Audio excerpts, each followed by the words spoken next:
Tell me your most radical position that cannot be placed on the left-right political spectrum. If you have followed my channel for some period of time, like at least 6 months, it's very possible that you have seen me answer this question before, and I'm going to answer it the same way that I did in the past, which is that kids should be allowed to vote.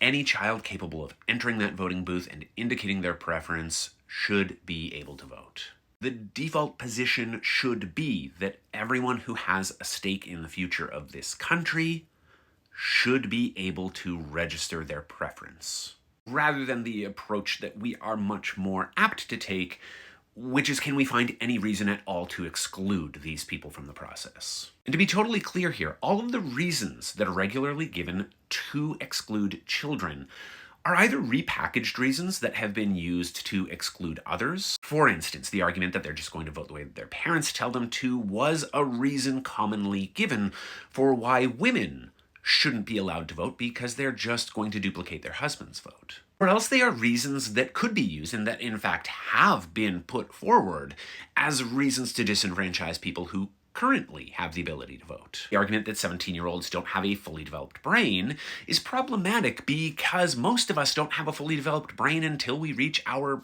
early 30s. Likewise, the argument that they're in school could be used to disenfranchise anybody who is currently in school. They're not making money? Well, what about people who are unemployed? Not informed on the issues. I mean, have you seen just how uninformed real voters are? There is not a single argument that you can make against allowing kids to vote that can't also be leveraged against somebody who currently can.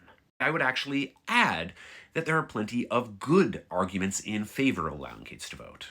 Among them, the fact that they are going to be here a lot longer than the rest of us. And so they are more likely to be thinking about the future. Certainly more likely to be thinking about the future than the people who tend to come out in the greatest numbers. But also that they are the only group of citizens who have absolutely no say in how they are governed, who are subject to the laws of this country, and yet are powerless to change them. We are not actually living in a democracy if kids can't vote.